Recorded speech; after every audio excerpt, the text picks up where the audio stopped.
Today on Stronger Than Reason, we revisit Nine Inch Nails in 2008 when they released two albums, Ghosts 1 to 4 and The Slip.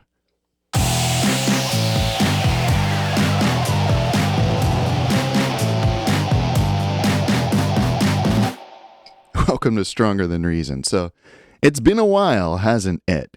I've been taking things slowly over the summer, I suppose. Gotten into some new hobbies that have eaten up my time and attention, and I suspect, though, that as we move into fall and the weather here cools and gets wetter, I'll once again turn back to this show. Anyway, I'm turning things back to industrial today, specifically to Nine Inch Nails, which I haven't talked about in quite a while. Usually with these really prolific bands, I try to knock out another album every 10 episodes or so, but I've slacked off here, as I have in so many other ways. The last Nine Inch Nails episode was way back in number 61, which dipped into their classic 1994 album, The Downward Spiral. Previous episodes talked about their debut, Pretty Hate Machine, and the follow-ups Broken and Fixed. I also threw in an episode that talked about their soundtrack to the video game Quake. So over these past couple years, we've pretty much covered everything up to and including the Downward Spiral era in the mid-90s. From there, I honestly took a hiatus from the band. I've talked about that. I was put off by their next album, The Fragile, since it was a double album that got downright arty and progressive. I was also a bit put off by the plethora of singles and remixes and comps and live stuff, and I don't know, I was just overwhelmed by it all. I couldn't keep up. I didn't want to keep up. So I let Nine Inch Nails go for many years. I was only vaguely aware that they continued to release albums. The Fragile came out in 99, followed by With Teeth in 2005, and Year Zero in 2007. And I have listened to The Fragile exactly once at the behest of a friend who couldn't believe that I had never heard it. And honestly, I have never listened to the other two, so I suppose they're still lurking in my future. Something to look forward to someday. But I would get back aboard the Nine Inch Nails bus in 2008, since their activities nicely dovetailed with other things going on in my life. See, a lot had changed for me during that intervening decade plus. I'd gotten married, bought a house, had kids, all of which were pretty monumental. But in terms of music, something else monumental had happened. In 2006, I bought my first laptop and discovered the joys of digital audio workstations, or DAWs. These are computer programs for making music. Now, I had some experience with DAWs in the past, back in the 90s, that is, in the era of 486s and Pentiums. Remember those? In particular, I had a copy of Cakewalk on a floppy disk. It was so old that the user interface was still all text. It ran in MS-DOS, and it didn't do much beyond let you sequence MIDI. The general MIDI sounds on my computer sounded like crap. So if I wanted any sort of real audio quality, I would have had to purchase outboard gear that the program could trigger. And this amounted to sound modules or actual synths or samplers, none of which I could afford. But by 2006, all of this had changed because processors had become powerful enough to handle all aspects of music. Arrangements, recording, sequencing, effects, mixing, all of the production, and so on. And all of these functions were conveniently combined into the DAWs of that time that all had fancy graphic user interfaces, or GUIs. Now, a few of these existed back in 2006 and, had for several years. As usual, I was just late to the party. And for whatever reason, I gravitated to one that was particularly easy for beginners to learn. It's a product that was originally called Fruity Loops, but by 2006 had been somewhat rebranded to FL Studio, perhaps to avoid legal action from the good people at the Kellogg's Breakfast Cereal Company. Anyway, FL Studio was relatively inexpensive, and it gave a lifetime of upgrades and had a huge library of samples, so I dove into it right away and was just amazed at everything it let me do. I could even plug my guitar into my audio interface and record it and add all sorts of effects on the fly. I could program drums and other MIDI instruments and apply effects just as if these MIDI instruments were producing audio. I immediately started to write songs, all of which were bad in retrospect. but they let me explore the possibilities in the software, and I definitely got better at blending recorded instruments with MIDI sounds. Now, I never really wanted to be someone who made techno or purely electronic music, and that's still true today. I enjoy listening to some of that, but I am more attracted to music that has some organic grit. I like knowing that physical instruments were put in harm's way while making a recording, that guitars were played and drums were hit and basses were slapped and so on. So buying this laptop and music software really opened the creative floodgates for me, and I just gleefully made all kinds of music, working solo, usually well into the night after the kids were in bed. And it amazed me how productive I could be despite having so little free time. It was as if I were focusing all my energies into what tiny amount of free time I had. So at the end of a week or a month, I had a bunch of new songs, though of course these were really just the barest hints of songs, really just sketches. And another thing happened around this time in 2006 that was a result of the march of technology, because I discovered that it was fairly cheap and easy to get a website. Now, this was, of course, during the golden age of social media, when MySpace was still king and YouTube and Facebook were really only getting started. So for the most part, people actually still had websites back then, not relying so much on social media accounts. And I decided I would get a website. Then there was one more piece that fell into place, and that was CD Baby.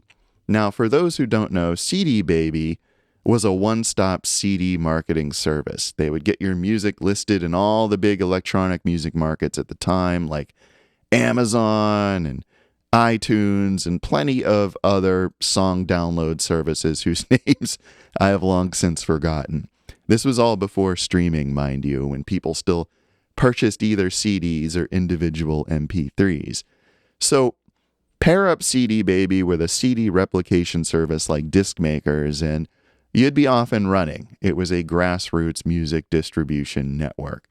So I put all these things together and decided it was high time for me to start a music project of my own. So I started writing a new batch of tunes with an eye toward making a somewhat cohesive album. And so these songs were, for me, at the time, a bit more focused. And I ended up making my first real album, 10 somewhat related tracks. I did put up a .com website, and I had a bunch of discs printed up. I submitted them to CD Baby, who made them available all over. And it was kind of a thing for a little bit. I was really surprised that I got some buyers. People were buying physical copies of my CD and commenting on it, and I got a few royalty checks. Now, it didn't come close to covering expenses. You know, it was just fun money, but it was encouraging nonetheless. And I wondered to myself, what is this thing now that I've created? Is it a band? Is it a real musical project? What separates this from real music? Like, where are the gatekeepers anymore? Clearly, I didn't need a label to get music out there. I didn't even have to play live. I could make it in my house with the kids sleeping in the next room and just put a whole album together. Of course, plenty of hobbyist musicians were doing this before I was. Ableton Live was already a thing. They were up to version 5. But I wouldn't get acquainted with that DAW for a few years. But more on that in a little bit. It did end up becoming my DAW of choice. And what a choice DAW it is. Regardless of what this thing was that I had created, I dug pretty heavily into making more music over the next year or so. In fact, I ended up revising those same 10 songs into a remix album in 2008. And to my ears, it sounded way beyond the first album because I had learned a lot. Even though I can barely listen to that record today, it still sounds cringe and primitive to my ears. But some of that was due to the limitations of FL Studio. But if I'm being honest, it also had to do with my not really understanding songwriting and production. But I updated my website so that people could download the MP3s for free. If they wanted to own a physical copy, they had to pay some nominal fee, like $5 on CD Baby. Because I was inspired by Doom and Quake, after all. And I talked about this in detail in episode 42, the one about how Nine Inch Nails did the Quake soundtrack. How id Software had perfected the art of freemium content, that is, giving away a taste and then having folks pay for the real thing. So I was kind of trying to emulate that, so bear that in mind as we continue here. So that's the background. Now let's bring Nine Inch Nails back into this story. In March of 2008, they did a very unexpected thing. They released a collection of 4 short albums called Ghosts 1 to 4 that were unlike any of their previous work. Each volume of Ghosts contained a bunch of shortish instrumental tracks, each with their own peculiar flavor or vibe. The tracks were numbered, they weren't named. And what was really going on here was that Nine Inch Nails head guy Trent Reznor wanted a brain break from high-concept studio albums that took years to write and record. So he set up Ghosts as an experiment, initially aiming for an EP of instrumentals. And it just grew organically into 36 or so tracks spread across 4 discs. Sonically, it harkened back to the ambient music of Brian Eno, with whom I was familiar. I was a fan of Eno's albums Ambient 4 on Land and Apollo Atmospheres and Soundtracks.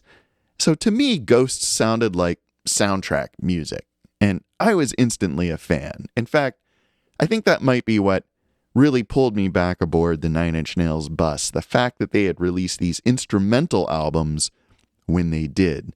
Because at the time I was a software developer and I had spent much of my workday doing heads down coding. I liked to listen to music while I worked, and instrumental music was the best. It didn't distract me as much. In fact, I still have a coding music playlist on my phone that is from these old days. So having 100-odd minutes of new instrumental Nine Inch Nails was a godsend. The other cool thing about Ghosts 1 to 4 was how Trent released it.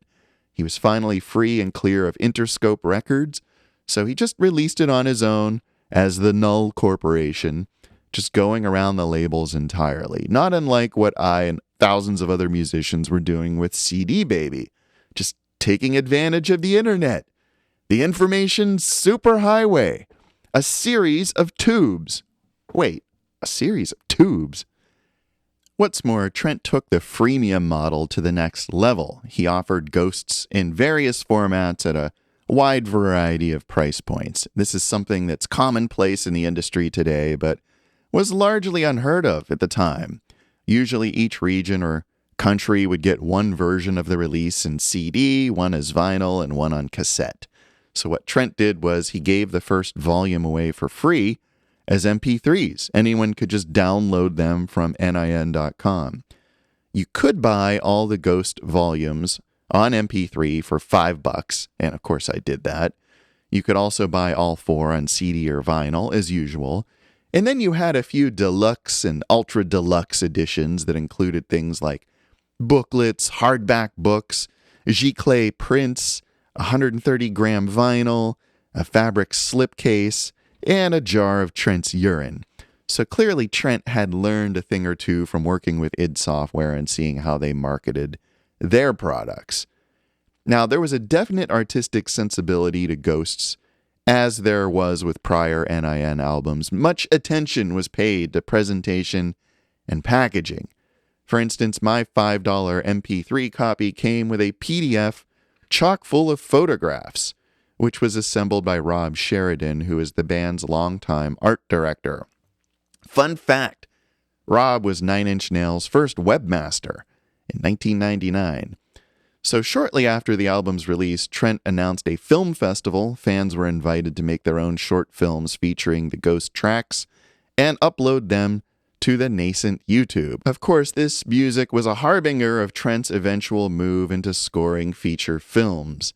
Maybe it proved, beyond his foray into scoring Natural Born Killers and Quake, that this guy could make compelling instrumental music, because Ghosts 1 to 4 is nothing if not a calling card to the film industry. Hello, here we are, let us score your film. Needless to say, they'd land the gig to score David Fincher's The Social Network just a few years later in 2010, and the rest, of course, would be history. Now, Atticus Ross was on board for Ghosts, having already contributed to With Teeth and Year Zero.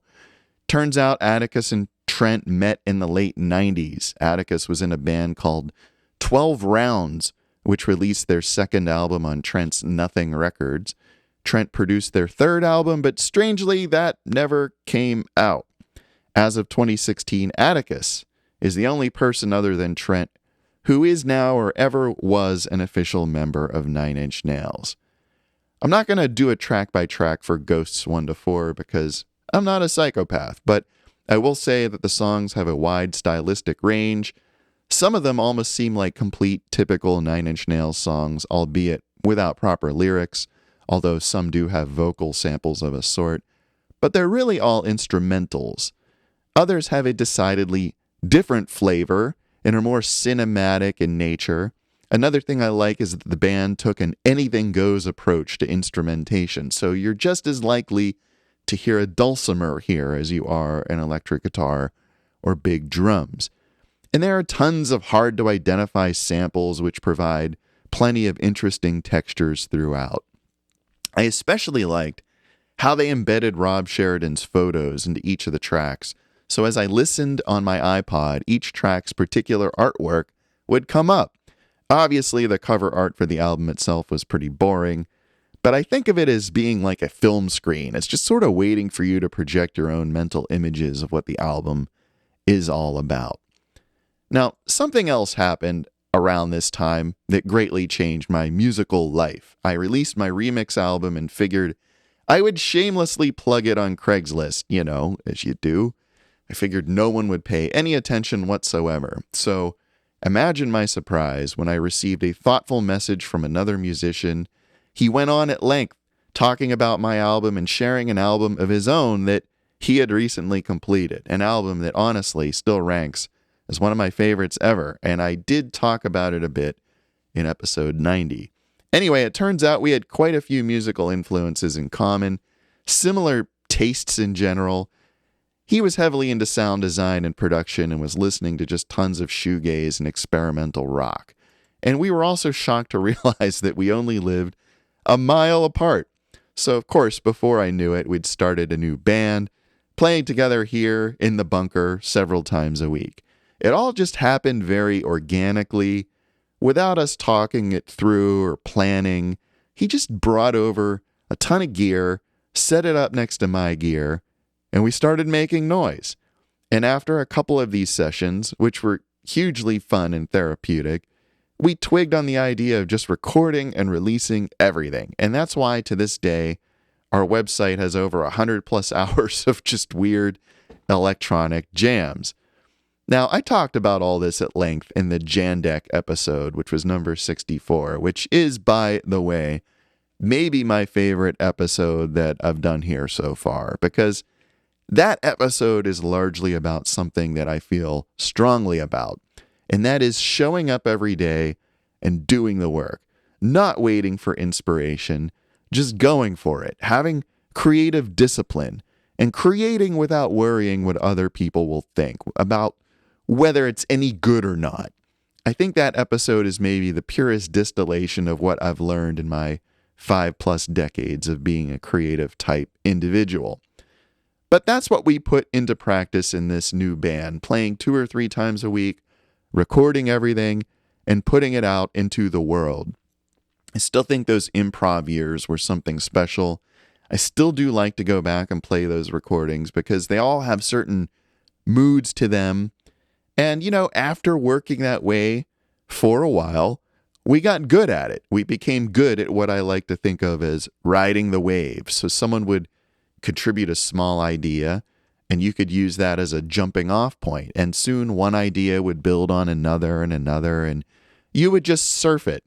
There's no other way to describe it. And I suspect much the same was happening to Trent and Atticus and their collaborators while making Ghosts 1 to 4. They just surfed that wave of creativity and didn't worry much about where it would take them, about whether it would be good enough. I was pleased as a fan to come back to the band in 2008 and to have the sense that they and I were on the same page, so to speak, that we were on the same wavelengths. I felt a connection to them again, one that I hadn't felt with all the prog rock concept album stylings of the previous 3 albums. I felt like they were approachable again, they were digestible, and I no longer had to get a master's degree in comparative literature to enjoy their music. Immediately after Ghosts, Nine Inch Nails took a right turn from improv into proper songwriting and production, shifting gears to produce the next regular album, which followed just a few months later. This was a unique album in several ways. For one, it was written and recorded in just a matter of weeks, not months or years. For another, the instrumentation and arrangements were stripped way back. So gone were the lofty prog rock elements and much closer to broken than the fragile. Later, Trent would describe it as garage electronics, which I heartily agree with. It was purposely lo-fi. Another thing was that it had come out for free. Trent just said, hey, this one's on me. And he released the MP3s on the Nine Inch Nails website at no charge. Of course, physical copies were still available at usual prices. So this record came out in April 2008, and it was called The Slip. 10 songs, just 43 minutes, no long multi-part program music here, no family of related singles on hundreds of collectible formats. It was short, it was simple, it was sweet. Even the artwork was refreshingly straightforward. The album featured this photograph of a hand grasping someone's shoulder, and as with Ghosts, each track had its own individual artwork, just usually geometric shapes over a plain paper background. Very minimalistic stuff, very immediate yet compelling. And I downloaded The Slip right away, needless to say, and it was more or less my soundtrack to late 2008. So I will do a track by track on this album, so let's hit it. Things start out with a pair of tracks that go together. The first is called 999,999, and the second is called 1 Million. So the first is this short, quiet intro sort of tune, an instrumental, just a minute and a half of smooth ambience. Naturally, toward the end, you get this discordant drone that appears, and we jump right into 1 Million, which is an overdriven garage rock kind of tune. And the production here is very notable. 1 Million is as raw and harsh as the first tune was warm and inviting. It's got plenty of distortion and discord. The riffs here are super simple but catchy. The drums are relentless. It's just one beat all the way through. And it was clear by now, listening to this for the first time, that this was Nine Inch Nails boiled down to the bare essentials. There is a drop toward the end, a fake ending, spoiler alert. The lyrics seem to be about being emotionally disengaged. They say, I feel a million miles away, and I think we can all relate to that in this day and age, right? Maybe less so in 2008, which seems comparatively simple. In 2008, I don't know, it's pretty engaged. Maybe less so these days. But overall, a very strong start to the album, a real 1-2 punch, not unlike dropping the needle on Broken and hearing Pinion followed by Wish. So the third track is called Letting You, and it's this furious blast of stuttering drums, just sheets of guitar and Trent screaming. It's hard to tell in these songs if the drums were all programmed or played. This one kind of sounds like a drum machine because it's so precise, but looking at the personnel list, I see that Trent brought in the one and only Josh Freese to play drums on this record. And you know what? Except for Stephen Morris, no one imitates a drum machine as well as Josh Freese. By the way, he's back in the live lineup these days on the Peel It Back tour. See, Trent swapped drummers with the Foo Fighters for whatever reason. I don't know. Maybe he lost a bet or won a bet. So Elon Rubin is now playing with Dave Grohl, and Josh Freese has rejoined Nine Inch Nails. And I like Elon well enough, but Josh is a bit of a drumming hero of mine from way back. So I'm really happy to see him back in the fold. And, I'm assuming this wild drumming on Letting You is all his. Speaking of wild drumming, track 4 starts off with maybe the only honest to Jeebus fatback on this whole record, and it is a killer groove. Oh, the song? It's this dirty little ditty called Discipline. And I know it's Josh playing because I can see him playing on the video, which is just a live take of the band at the time rocking this song out. And I can't tell you how many times I've watched that video because you would probably not believe it. It's just phenomenal. Everyone listening to me right now who's seen it is nodding knowingly and has a satisfied grin on their face. You know you do. I can see you. In fact, if you have not seen this video yet, shut me off and go watch it for yourself right now. You cannot be this far into a discussion about Nine Inch Nails and not have ever seen the video for Discipline. Now, I should point out that it is actually a clip from a longer practice session where the whole band at the time plays through all these songs. And really, they're all great. I mean, watch the whole thing. It is a unique performance. They are not miming to the studio versions at all. And in fact, I prefer these live versions to the studio versions. I wish they had released the live ones because they really bring out the power of these songs in a way that I don't think really came through on the album. So if you like The Slip and haven't seen these videos, do yourself a favor. I think they have recorded every track except the 3 instrumentals and the final track, which was Demon Seed, which we'll talk about in a bit. It may just make The Slip one of your favorite albums. It's just that good. And also I should point out that the band at that time was nearly as it is today. Trent on vocals, guitar, and keyboards, Robin Fink on guitar, Josh Freese on drums. Now, Alessandro Cortini was in the band then playing guitar, but he's since moved to bass and keyboard, and Justin Meldell Johnson was on bass back then, but Alessandro moved into that slot now.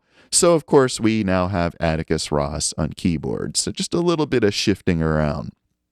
Anyway, Discipline was the only single from The Slip and is, in my opinion, just a quintessential Nine Inch Nails song. It has all the rough edges of their mid-career, but also harkens back to the dance pop roots of this band. It just has a fantastic groove. You could play this song in a club 100% and it would pack the floor. And I think the secret to this song, besides the groove, is the arrangement. I love how the bass drops in and out. I love the texture of the simple piano parts. And I love how the ending throws everything into this big 7-layer cake with all these textures and rhythms and harmonies just flowing all around each other. It's kind of like classic Trent Reznor writing. Oh, and the lyrics and vocals are pretty great too. I'm guessing this song is about his addiction struggles, but, what do I know? I'm just some guy on the internet. Okay, let's move on reluctantly to track 5, which is called Echoplex. Of course, named after the classic tape delay unit invented in 1959 and used in the music industry for many decades. This is another rock song. It's a bit more experimental. The beat isn't as straightforward and is definitely a drum machine, which you can tell if you watch the videos for this song. It's very much a krautrock, motorish kind of beat, relying on that kick on every note. So it's not quite as poppy. Still, as Echoplex hits the chorus, it's pretty catchy. I like how Trent as a songwriter can include so many atonal and dissonant parts and somehow craft them into a catchy song. It really shows his skills. And this is one of those songs that just builds up and up and up. A cool song, but still just a wee bit more laid back. And then we go into Head Down, which on the other hand is more of an aggressive kind of rock song. Plenty of distortion. Even on the drum beats, they're heavily distorted. The song just never really lets up. It does have a really interesting outro that then dials the album way back down to near silence. And so we've had 3 fairly heavy tracks in a row. So of course we're going to bring it down now and to the next song, which is called Lights in the Sky. And this is kind of our token piano ballad. However, it is recorded in a very lo-fi way, so that it does fit stylistically with the rest of the album. Kind of sounds like you're listening to it through a crappy transistor radio. It's a pretty song, and it just blends seamlessly into the next song, which is an instrumental called Corona Radiata. It is 7.5 minutes. It's the longest song on the slip, and it's the kind of tune that just evolves very slowly out of these very warm pad drones, and it eventually introduces these bell-like melodies. And I feel like here the band were once again reaching into the Ghosts toolbox, trying to avoid cliched rock and going for something cinematic. And after a while, of course, a beat sort of starts and the pads cut out. And at this point, I'm reminded of nothing so much as that Quake soundtrack, where it sounds like all the beats are these distant poundings. Like something to be concerned about, something that might be coming your way. They have these suspended notes that it just increase the tension as the song builds up and up, gradually bringing in distorted leads of some sort. And it's impossible to tell if they're guitars or synths, because Trent uses both in kind of the same way to paint the same sort of colors within the audio spectrum. And finally, it just sort of dissolves into this mass of screaming birds or cats or something. I don't know. It's pretty trippy. And then, boom, we're into the next instrumental, which is called The Four of Us Are Dying. And this takes us back to electronic rock. It starts with a very synthetic-sounding drum machine beat and brings in this cool bass line with some keyboard and guitar on top. And, there are some interesting melodies. And Trent's instrumentals here, though, I really want to point out, they rely a good bit on repetition and incremental evolution. They're not about showcasing your virtuoso playing. It's more about the arrangement and how the music flows from one bar into the next, and how he adds voices, how he subtracts voices. That's the kind of arrangement that he has here in these instrumentals. It's not so much, all right, this is the A part, and now we go into the B part. And that's the thing that makes these instrumentals not pop music. There's no concept here of verse, chorus, verse. They're way more organic than that. So I do like this song, The Four of Us Are Dying. I think it has good dynamics. It builds up, gets quiet, cuts out, comes back. It's never boring. And by the end, it really turns it out. It gets pretty intense, while never even approaching rock per se. There's no backbeat here. There's no pounding rock drums. And I think it's a testament to Nine Inch Nails that they can create intensity without resorting to rock formulas.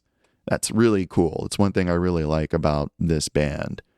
But speaking of rock formulas, that takes us to the final track, Demon Seed, which is very much a rock song in the vein of Discipline. And it sure sounds like that's Josh behind the kit once again, doing what he does best. This is maybe my second favorite tune here. Just another super cool bass line that should not work. It should not work, but it does. It doesn't follow your expected melodic rules at all. It's almost like he just played a bunch of random notes and said, yep, that's the bass line. And somehow it works. There's a great beat, great groove. There are some unexpected surprises as the song sort of twists and morphs around in the middle part. And then bang, it ends just like that. There's no big outro. There's no ambient bit at the end that takes you out. It just ends. And it is so sudden, it'll probably leave you wondering what in the hell happened. So what did I think of this slip at the time? I thought it was just as clever as Ghosts 1 to 4 in its own way, because Ghosts took Nine Inch Nails in a completely different direction. It was wholly unexpected. But the slip took them back to the basics. So we just heard the core Nine Inch Nails sound stripped way back. Basic instrumentation, simple songs, lo-fi production, nothing too glossy, nothing too overthought. Remember, on the Downward Spiral, Trent had tasked Chris Vrenna with going all over the countryside to capture the sounds of bees. Chris said he spent hours trying to capture that single sound. There is nothing that precious on the slip. It was recorded in just 3 weeks.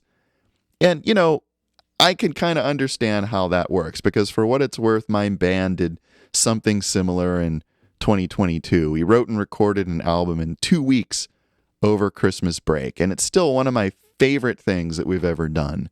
I think there was some really unusual stuff on that record, stuff we never would have done normally, not when you have endless time to go back and rethink and second guess and tweak. So the songs are more of a focused snapshot of that moment in time. They're less blurred out, if that makes sense. And now I can't listen to that record without fondly recalling those 2 weeks. And are there things that I would change? Sure, but I like that it came out as it did, flaws and all, because the flaws pale compared to the immediacy of it. And the same is true with the slip. I admit the first time I listened to the slip, I was a little disappointed that it wasn't glossier, that it didn't contain an obvious radio hit rock number kind of song. There was no Closer or Head Like a Hole here. It just sounded too distorted to me, too raw, but it's really grown on me over time. And especially after seeing the live practice videos and seeing the versions that those songs became ultimately. And now it's maybe my third favorite album of theirs. So what happened next? Well, they toured, of course.